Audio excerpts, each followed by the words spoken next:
It's the Double Wide Dudes. All right. Welcome back to another episode of the Double Wide Dudes podcast. Today we're joined by two Texans, Joniel Levesque and Michael Wilt from the Texas State Affordable Housing Corporation. Appreciate y'all joining us on the podcast. Thank you so much. Yeah, we're excited about being here and being able to talk about everything we can offer home buyers. For our audience, I guess we just take a quick minute to kind of introduce yourselves and how y'all got working in the space. Michael, I'll let you start. Michael Wilt. I do external relations here at Texas State Affordable Housing Corporation. People commonly call us TSAHC, by the way, so you're free to use that if you want. I've been in real estate for, 12 years. I started out as a lobbyist for commercial real estate. And the only thing I cared about in that space was housing. And so this opportunity came up 7 years ago, jumped at it, and I'm thrilled to work in the housing space. Obviously, it's an important community conversation and across all the state. It used to be just in a few metro areas, but now everybody's talking about it. So it's a delight to work on something I'm passionate about day in and day out. Can't agree with you enough, Michael. My name is Joniel Levesque, as I was introduced, and I'm the director of the homeownership programs here at TSAHC. And I actually just celebrated my 5-year anniversary here and have been in the real estate industry for over 30 years or more than 30 years now in various roles, from everything to being a realtor to a mortgage loan officer. And now I tell folks I have my dream job. I get to give away free money. I mean, what could be more fun than that? That's awesome. And for our audience and myself as well, Michael, what is TSAHC? Simply put, we're a housing finance agency. There are two of them in Texas. It's unique in that our state has two that operate statewide. Ours is a nonprofit that was set up by the Texas legislature in 1994. We have three major areas: build, buy, stay. We provide financing for people that want to build housing, whether it's for sale housing, home ownership, or rental housing, which we call multifamily housing. We help people purchase a house under the buy category, and then, which Joniel will tell you more about. And then we help people stay in their house. We have grants for home repairs, for supportive services at supportive housing communities. I saw last week y'all had somebody with a Housing First community, so places like that. And then foreclosure prevention and other types of homeownership counseling we do as well, or we fund as well. You mentioned when you're talking about just kind of doing the intro, it used to be affordable housing was kind of relegated to a couple cities here and there or a couple states. As you see it here in Texas, what is the current state of the affordable housing crisis? So I guess the catchphrase of 2020, one of them was, it's a fluid situation. And that's how I would capture the state of housing. Things got really out of control over the past 6 to 9 months. Let me back up though, because I work in the government relations side. And the first few sessions, you would go to the Capitol and you'd say, we need more money for housing. We need to fix the housing. Housing prices are going through the roof. People can't afford the rent, and nobody would care.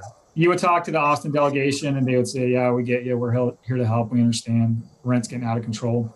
Every session I come back, I have more friends that want to talk about housing, from Dallas and Houston, from the Permian Basin, where rents have exploded because of the oil activity, to South Texas, to pretty much every corner of the state. It's becoming more and more of a problem. The inventory of affordable rental and homeownership homes continues to shrink, and we can't produce enough income restricted housing to stay ahead of the curve. You couple that with an influx of out of state migration into Texas. A lot of times it's people who can afford what we think of as an unaffordable home, and so that's adding to the crisis, if you will. And then we have people who didn't have a paycheck for a long time with the pandemic, who fell behind on rent. Luckily, we had an eviction moratorium, but at some point the rent's going to come due and people are going to have to pay that. So there are a lot of different moving parts as to how this crisis is unfolding and will continue to unfold. And we're trying to provide some solutions. Obviously, we're part of the overall solution to this. But I don't think we're going to have a really good assessment of the true nature of the crisis until 6-9 months, a year from now, when we see hopefully the stabilization of home prices across the state. We'll have a better understanding of who ultimately is going to have trouble or can't pay their back rent and may find themselves experiencing homelessness. So, it's hard to have a complete picture at this point in time. Yeah, I'll echo that. Very fluid situation. I think the one thing we can all probably likely agree on is COVID did not make affordable housing any better than it was leading up to it. In the same way that our supply chain got disrupted in the delivery of toilet paper, got disrupted in the delivery of now cars and other things where you've seen the prices just go out of control, grocery items, things like that. The same thing happened with housing. We're dealing with a lot of people moving to Texas. We already had a shortage of rental housing that was affordable to certain income levels. And then we couldn't produce enough because, lumber prices went through the roof. People had to disrupt their labor crews for months on end. And so it just made things exponentially worse. And then at the same time, you've got a lot of wealthier people moving into the state who are willing to overbid for what little housing inventory is available. And pay cash. Yeah, I can say on the home building side, it's, I think every home builder in the state wants to build more houses just because the demand is so large. But, without enough insulation or lumber, it's, supply chain's really throwing that for a loop for sure. Joniel, for home buyers looking to get into an affordable place to call home, how specifically does TSAHC help with that? So actually, I just recently did a podcast, and I guess this is a good time to plug our podcast. We started a podcast last year called On the House, and we talk about everything from, purchasing a home through home ownership. And we just recently did a podcast on, maybe some tips on how to win the bid in this competitive market. And the tips that we pointed out to folks is, use down payment assistance. You may already have your down payment and closing cost, but with the market that we're in right now and folks having a difficult time competing on that bid, you might need a little bit of extra cash to put a little bit more down than the minimum down payment. The minimum down payments are about 3%, and maybe you could, with down payment assistance, look at putting your 5 or 10% down to kind of make your bid look a little bit more competitive and strong. We also have our mortgage credit certificates program, which can help you maybe qualify for a little bit more house than what you could have qualified for before. So we definitely have a few options that we can help folks out. What is the down payment assistance program and how does that work? Very good question. So I'll start off by explaining that different mortgage loan types have different down payment requirements. Like I was just mentioning, some of the lowest down payments out there are 3%, but unfortunately, a lot of folks do have this misconception that they have to save up 20% before they can even buy their first home. Right. And it's just simply not true. I mean, you can get a mortgage loan with 3% down. And so if you'd like to participate in our down payment assistance programs, we do offer 3 different options of down payment assistance levels. We can get you, 3, 4, or 5% to help you with your down payment and closing costs. So as an example, if you're, let's say you choose our 5% down payment assistance option and you're wanting to borrow $100,000, we would be giving you $5,000 to help you pay that down payment and closing costs. So, very significant. And, honestly, it helps you come up with less money and having to worry about coming up with as much money out of pocket. Yeah, and I know we see firsthand that is usually one of the main barriers that's preventing folks from taking that leap is, they think they don't have enough. Right. But, there's all sorts of government loan programs out there with 3.5%.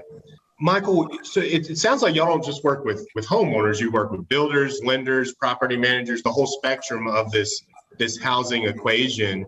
What do y'all do with that part of the industry to address the affordable housing conversation? On the development side, the builder side, we've got a lot of different financing instruments we can use. Our most common one is we issue private activity bonds. They are not debt that is held by the taxpayers of Texas. They're all privately held and serviced debt.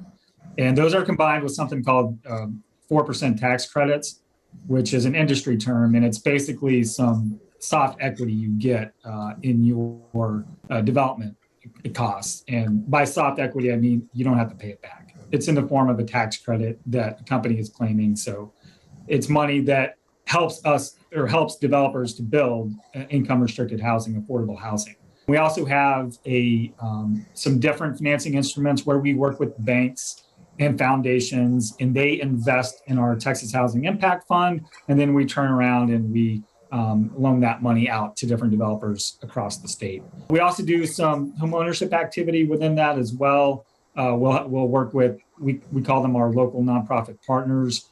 They're all over the state, and they're doing 1 or 2 or 3 homes at a time, and we'll give them a line of credit and say, here's $250,000, go build 3 homes, sell them, and then recycle those funds and keep on doing that as long as you want.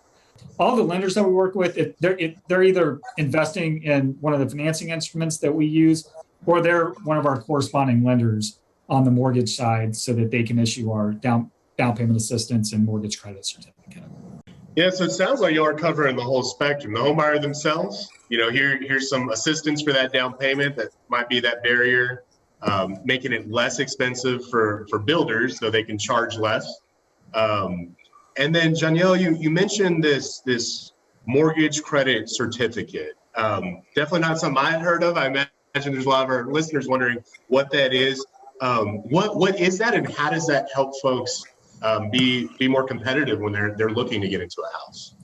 Well, I'm glad you asked, because that's actually one of my favorite products that we have. And we actually jokingly talk about this program and say that it's Texas's best kept secret. I mean, here you are in the affordable housing industry and you didn't know anything about it. And this is just an amazing program. So we appreciate the opportunity to help spread the word through your podcast. But essentially, an MCC, mortgage credit certificate, is a special income tax credit available to first-time home buyers only. And it helps them claim 20% of their, or rather get back 20% of their mortgage interest every year when they file their tax return. So this obviously can save the home buyer thousands of dollars over the life of the loan. Because it is a tax credit, it is effectively increasing your net income. So because now you have more income, you can qualify for more house, or maybe you just have a lot of debt from, student loan debt or whatever, and the loan officer is saying you're not qualifying for enough house to buy in the area that you want to buy in. This could help wash out some of that debt and help you qualify for a house that you wanted to buy. So, I mean, it's truly a powerful tool, and it's available to all first-time home buyers, and a lot of folks don't know about it. So yeah, we definitely appreciate the opportunity to get the word out so it's no longer Texas's best kept secret. Yeah, that's wild. That's a heck of a secret. We got to let people know about. I didn't even know that was a thing, but that could definitely make the difference between someone getting in a home or not. So this is specifically for first-time home buyers. How does the state categorize that, and how would one qualify for this program? That's actually an excellent question, because I think a lot of folks hear first-time home buyers and just automatically assume that they don't qualify. Right. And actually, the definition of first-time home buyer is anyone who hasn't had any ownership interest in their primary residence in the last 3 years. So let's say you have ownership interest in a property that you inherited, but you're not living there. So you still, if you're renting your own place where you live, you still qualify even though you have ownership interest in real estate. And maybe you owned a home and lived in your home previously, but you for the last 3 years have been renting an apartment. So you now qualify again as a first-time home buyer. So it doesn't mean that you've never owned your own home, and it doesn't mean that you don't have ownership interest in property. It just means that you are currently renting your residence and have been for the last 3 years.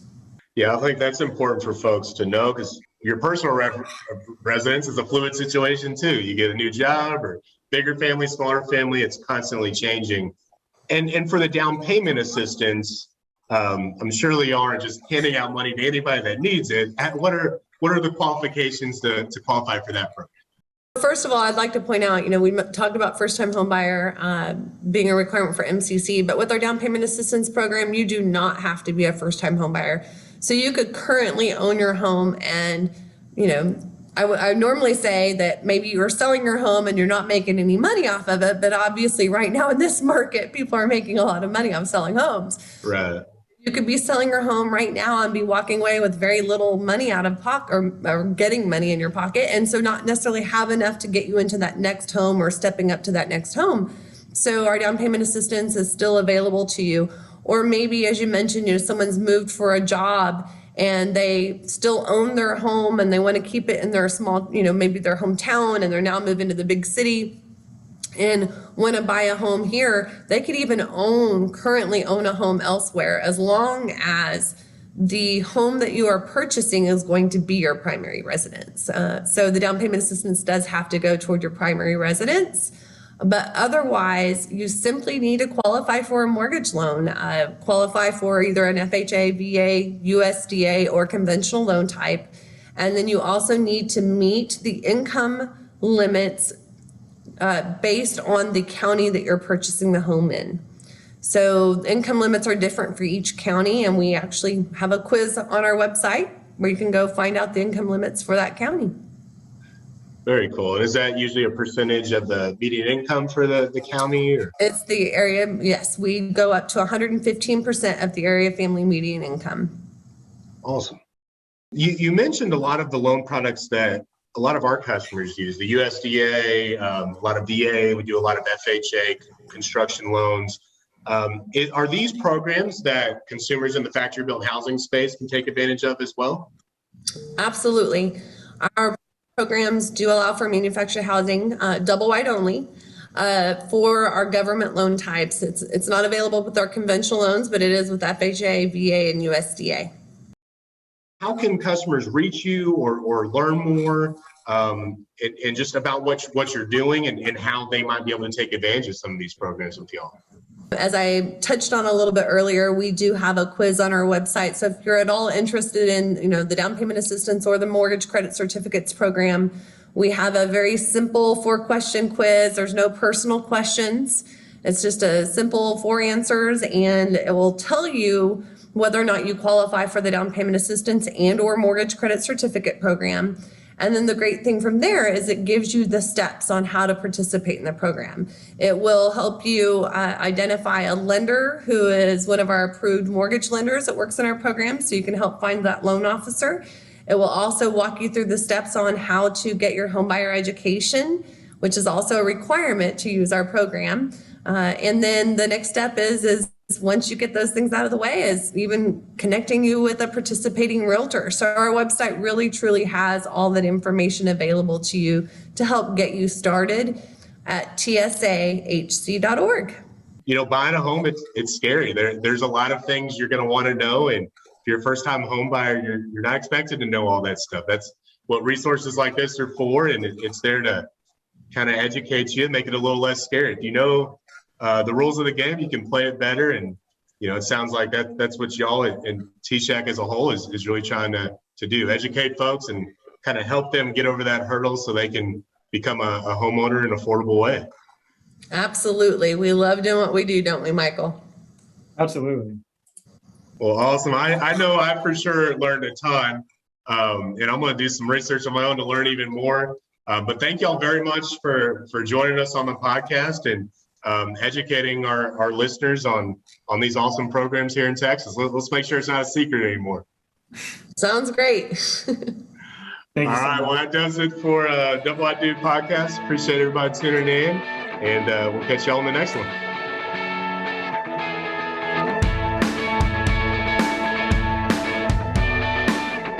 Safest, easiest, lowest priced. Find a better way home with Broston, the nation's first virtual home dealership. Call us or visit us online at findmymobilehome.com.